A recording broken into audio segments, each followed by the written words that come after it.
Hello, this is Daniel Mart, and today I'm going to be doing another comic review.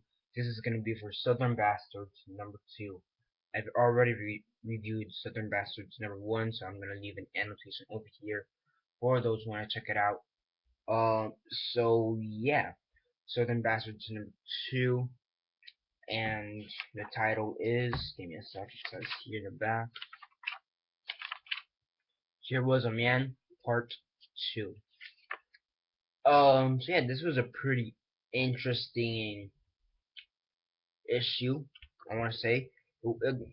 So yeah, before I actually begin, for those who haven't read this issue and are meaning to actually read this issue for whatever reason, let me reword that came out wrong.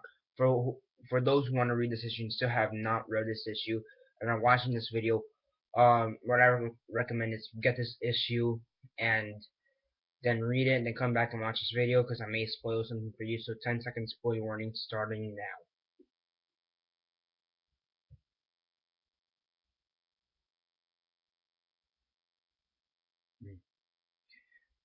Okay, so 10 seconds are up. So for those who have yet to read this issue and are meaning to, and but still haven't, please don't comment down below or be messaging me that never gave you a fair warning, because as usual I did. So yeah, Southern Bastards number 2. There Was a Man part 2. What did I think of it? As usual, quick synopsis, likes and dislikes, and then the rate.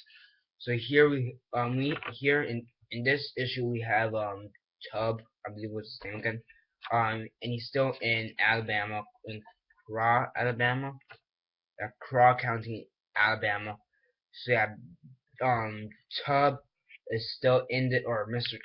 Tub is still within the city, still moving some of the stuff out of his old house, and he's basically just about to leave when basically something happens that compels him to possibly stay for a while longer. Um, for a while longer. Basically, it started off with his friend. Well, I wouldn't really call him a friend, more of someone he met from the previous issue. Um, what was this guy's name again? Whatever. The guy that died was like a minor character, anyways, since they killed him off so easily. Dusty Tutwiler. Basically they killed him off, who was, I guess, his friend for the time. Um, from the previous issue. I wouldn't call him a friend, but I guess friend for the time. He got murdered, and Tub is basically trying to figure out who. Well, he knows who murdered him, but he's trying to get the sheriff to actually do something about it and arrest the guy. Then he goes back to the house and he goes up to his father's grave and basically starts yelling at it, saying that this is what you wanted, for me to live this kind of life. Lightning, lightning strikes the tree, and we see the father's walking stick, which was pretty somewhat significant in the previous issue, and I assume it's going to become significant since they brought it back. Here, spoilers. So yeah, sorry. Basically, lightning strikes the tree. Um, he's like, "F you, why did you do this to me?" You see the stump on fire, sort of. He says, "I can't believe this." And then his walking stick, his father's walking stick, you see it again.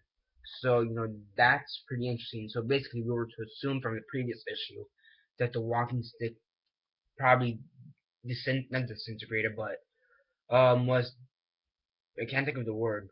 I guess dissolved by the earth, given back to the earth and just made a tree or something like that. I can't find the proper word. Decomposed back into the earth and made this tree, but apparently the staff the walking stick is still somehow inside the tree. How did that work out? I have no idea. I need to read some of the future issues. So yeah, the beginning did have some problems in my opinion. I want to say the first here, let me count. 2, 4, 6, 8. Yeah, the first 8, the first 7 pages of this issue had a few problems. The dialogue, the writing wasn't that good. But it wasn't really until Dusty Tutwiler was revealed to have been murdered, or well, he was dying, and then he died. Um, but it wasn't it was up to that point. Once it was revealed that he was beaten near death and eventually did die, that's when it started getting excited, in my opinion, exciting again.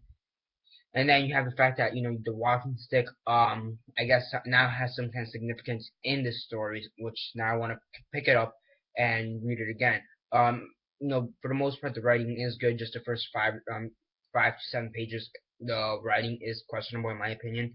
Besides that, the artwork is good for the most part. Um, the artwork is, I mean, does falter a bit every here and there. It's not as great as I remembered it from the last issue, but it's still pretty great, but not as good as it was from the last issue. I mean, I think issue number one, artwork wise, was like right here, and then issue number two was like right there, not by much, just by a little. So yeah, I think I want to say this is the first appearance of Coach Boss, who seems to be a major character, or will be a major character within this story. They mentioned a character that shares some similar characteristics to this guy in the previous issue, and I assume this is gonna be him. I'm not completely sure. I need to reread the previous issue in order to understand this issue. It's been a month, so and granted, this is a new series, so I still kind of need to make sure I got all the facts straight. But overall, this is a pretty great issue. Not as good as the previous one, but still pretty great in my opinion. So yeah, Southern Bastards number two on a rate of 1 to 10. 1 being the worst, 10 being the best, and 6 being decent. What would I rate it? I'd rate it an 8 out of 10 in my opinion. I mean, it's a very great book. It's a very great book. The first few pages does have some questionable writing, and the artwork isn't as great as the previous issue. I mean, it's still great, but not as great as the previous issue, but not by much. You're not really gonna be disappointed by this issue. If you like the first one, you probably will like this one. So I recommend you checking this one out for if you liked the first issue. So yeah. That was redundant, but you guys know what I meant. So yeah, 8 out of 10 is what I would give this issue. And yeah, subscribe if you're not already subscribed. I do comic book reviews. I also review movies and TV shows, so definitely stay tuned for that. Down in the comments below, what are your thoughts on Southern Bastards number two? And did you ever read Southern Bastards number one? And if you did, what are your thoughts on it? And did you read Southern Bastards number two? And what are your thoughts on that? More than 8, less than 8, or just 8? What are your thoughts? Comment all that down below. Besides that, like this video, share on Facebook, Twitter, MySpace, or whatever you guys prefer. And that's basically it for now. This is Daniel Mart signing off.